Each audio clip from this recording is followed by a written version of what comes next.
आज का हमारा टॉपिक है साइक्लॉइड। तो सबसे पहले हम समझते हैं साइक्लॉइड क्या होता है। मान लीजिए ये कोई आपका एक सर्किल है, ठीक है। इस सर्किल की सर्कमफ्रेंस पे कोई पॉइंट P है।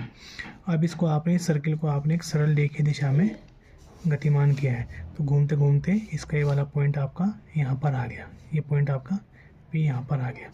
तो इस सर्किल के इस पॉइंट ने यहाँ से यहाँ तक आने में जो पाथ बनाया गया होता है उसी को हम क्या कहते हैं, साइक्लॉइड कहते हैं, ठीक है।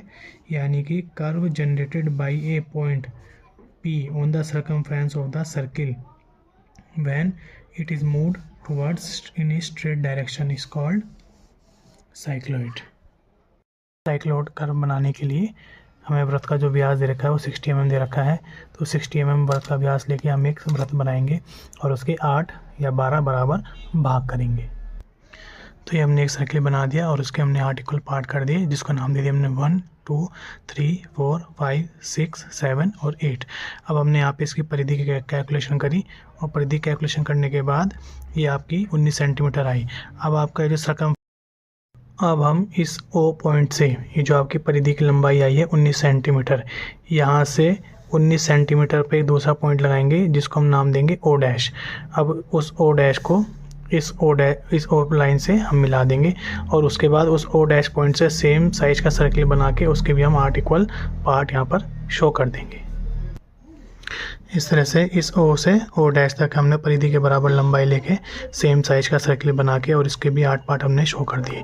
अभी जो पॉइंट इधर है 7 1, इन सभी को इधर के सभी समान पॉइंटों से हम एक क्षैतिज रेखा से मिला देंगे, ठीक है। इस प्रकार से सभी पॉइंट हमने मिला दिए हैं। अब ये जो O से O डैश तक की लाइन है जो परिधि के बराबर इसकी लंबाई है, इसको भी हम 8 इक्वल पार्ट में डिवाइड करेंगे। ये O से O डैश और ये 8 से 8 डैश, ये दोनों डिस्टेंस बराबर हैं, तो हम इस 8 से 8 डैश के लंबाई के 8 इक्वल पार्ट करेंगे। इसके लिए हम इस 8 से 30 डिग्री के एंगल पे एक लाइन खींचेंगे जिसकी लंबाई 8 सेंटीमीटर होगी और उसको हम 8 इक्वल पार्ट में यानी 1 सेंटीमीटर के पार्ट में डिवाइड करेंगे और उसके बाद जो लास्ट वाला पार्ट आएगा उसको हम 8 डैश से मिलाएंगे। तो यहाँ पे हमने इस 30 डिग्री के एंगल पे 8 सेंटीमीटर लंबी लाइन खींची और इसके हमने 8 इक्वल पार्ट किए। इस वाले पार्ट को हमने इस 8 डैश से मिला दिया।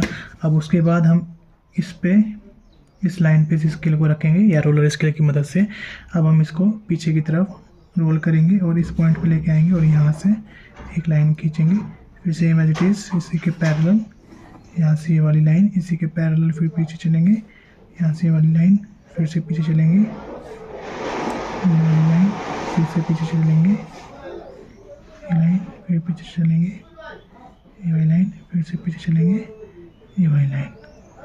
तो इस प्रकार से इस 8 से 8 डैश की हमें ये 8 पॉइंट प्राप्त हो गए हैं, जिस पे ये 1 हो जाएगा, ये 2, ये 3, ये 4, ये 5, ये 6, ये 7 और ये 8, ठीक है। तो ये 8 से 8 डैश के आपके 8 इक्वल पार्ट हो गए। अब हमें इन सभी पॉइंटों से इस O से O डैश की लाइन पे एक वर्टिकल लाइन खींचनी है। इससे हम सीधा सीधा वर्टिकल लाइन खींचेंगे।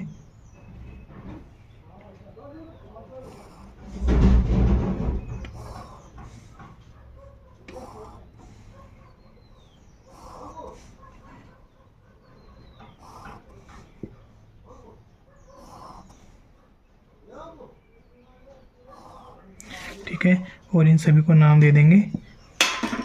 ये हो जाएगा C1, ये हो जाएगा C2, ये हो जाएगा C3, ये हो जाएगा C4, ये हो जाएगा C5, ये हो जाएगा C6, ये वाला हो जाएगा C7 और यहाँ से ये वाला जो लाइन है ये हो जाएगा आपका C8, ठीक है। अब हमें क्या करना है, प्रकार में रेडियस के बराबर डिस्टेंस बढ़नी है और एक एक करके C1 C2 C3 C4 C5 C6 C7 और C8 पे हमें प्रकार रखना है। सबसे पहले हम C1 पे रखेंगे और ये जो 1 की लाइन है, ये जो 1 का आपका पॉइंट था, यहाँ पर ये जो 1 का पॉइंट है, इसकी जो ये स्ट्रेट लाइन जा रही है, इस लाइन पे आपको लेफ़्ट साइड में मार्क करना है। ये आपने मार्क किया यहाँ पे इस लाइन पे। इसके बाद C2 पे आपने प्रकार रखना है, और जो 2 की लाइन है ये है 6 और 2 की लाइन, ये सेंटर वाली लाइन है, तो इसके लेफ्ट साइड में आपने इस पर मार्क किया। C3 पे रखना है, 3 की लाइन आपकी ये वाली जा रही है, तो इस C3 पे आपने मार्क किया। C4 पे आपने मार्क किया। C5 अब आप यहाँ से राइट साइड में मार्क करेंगे। C5 की लाइन ये है, तो आपने C5 पे मार्क किया। फिर C6 की सेंटर की लाइन इस पर मार्क किया। फिर से आपने 7 पे रखा, C7 पे, और 7 की लाइन आपकी ये वाली है, तो इस पे आपने मार्क किया। ठीक है, उसके बाद 8 पे रखा आपने, और 8 की लाइन आपकी ये वाली है, तो आपने यहाँ पे मार्क किया। तो इस तरह से आपको ये 8 पॉइंट मिल जाते हैं। ये पॉइंट, ये वाला पॉइंट, ये वाला पॉइंट, ये वाला पॉइंट, ये वाला पॉइंट, ये वाला पॉइंट, और ये वाला पॉइंट, और ये वाला पॉइंट। ठीक है, तो यहाँ पे ये 1 की लाइन पे था, तो इसको मान लेंगे आप P1 पॉइंट, इसको मान लेंगे आप P2 पॉइंट, ये हो जाएगा आपका P3 पॉइंट, ये हो जाएगा आपका P4, ये हो जाएगा आपका P5, ये हो जाएगा आपका P6, ये हो जाएगा आपका P7, और ये हो जाएगा आपका P8। अब इन सभी पॉइंटों को आप मैनुअली मिलाएंगे, और मिलाने पे आपको जो कर्व प्राप्त होगा उसी को हम क्या कहेंगे, साइक्लॉइड। तो सबसे पहले हम डॉटेड रूप में इसको मिला लेंगे।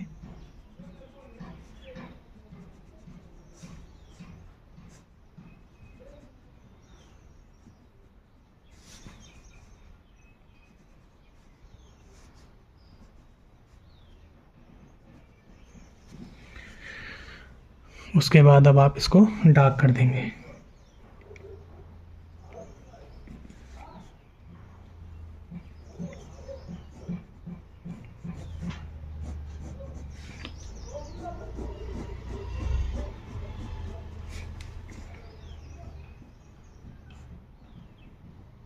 तो इस तरह से ये जो कर्व आपका बना है इसी को हम क्या कहते हैं, साइक्लॉइड कहते हैं।